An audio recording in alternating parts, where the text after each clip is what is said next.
Cylinder শেষ করেছি বাবা, 10টি সিলিন্ডার শেষ করেছি।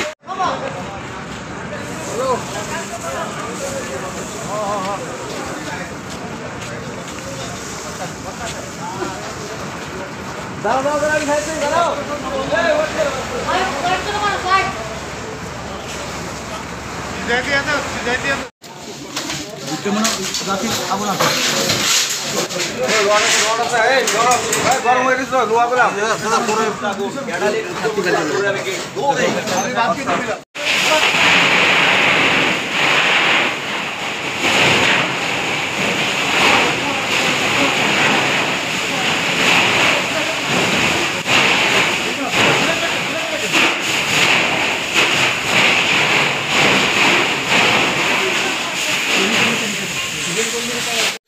আমি দেখছি জাহাজগুলো জ্বলতেছে, এবার আগুন লাগছে, আগুন লাগছে, তাড়াতাড়ি করে চাবি পাচ্ছি, চাবি আই না এবারে এবারে খুলছি, খুলে দিয়ে পুরা জাহাজগুলো জ্বলতেছে, এবার পুরা শেষ ছাই হয়ে আছে লোক লোক। ভিতরে কি কি আছে? ভিতরে এসি আসলো, ফ্রিজ আসলো, এবারে খাট আসলো, এবার গাদিম আসলো, জিনিসপত্র যা কিছু আছে স্টোরে পুরা শেষ।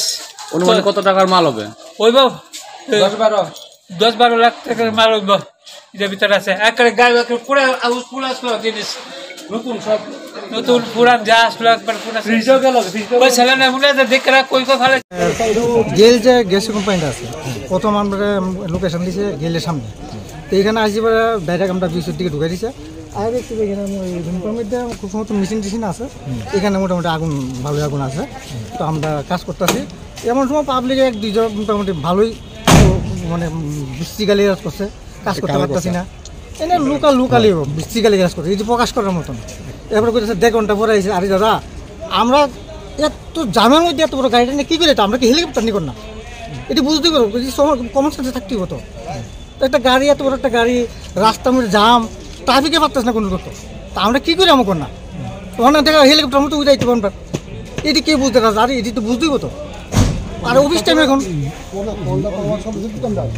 কি কন্ডিশন আছে এখন মোটামুটি আয়ত্ত আইছে। কি কি ক্ষতি হয়েছে? ক্ষতি বলতে এখানে দেখেন মেশিন দেখলাম, একটা ছোট একটা মেশিন, একটা আলমারি ছিল, আর লোহার একটা মানে খাট বলে খাটে, লোহার খাটের এই আর কিছু নেই। কিসের থেকে আগুনটা লাগতে পারে, অনেক কিসের থেকে লাগবে এটা ঠিক করতে পারছি না, তো মানে ইনভেস্টিগেশন পরে বোঝা যাবে আর কি কি হয়েছে। অনুমানিক কয়টা ফায়ার সার্ভিস আছে এখানে? তো আমরা কুঞ্জন ফায়ার স্টেশন আর এনসিসি ফায়ার স্টেশন 2টা স্টেশনে আইসি, মানে আমরাই মোটামুটি কমপ্লিট হয়ে আছে, তারা কাজ করতে লাগছে।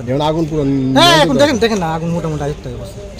আপনার নামটা স্যার? আমার নাম রতন শীল, লিডিং ফায়ারম্যান।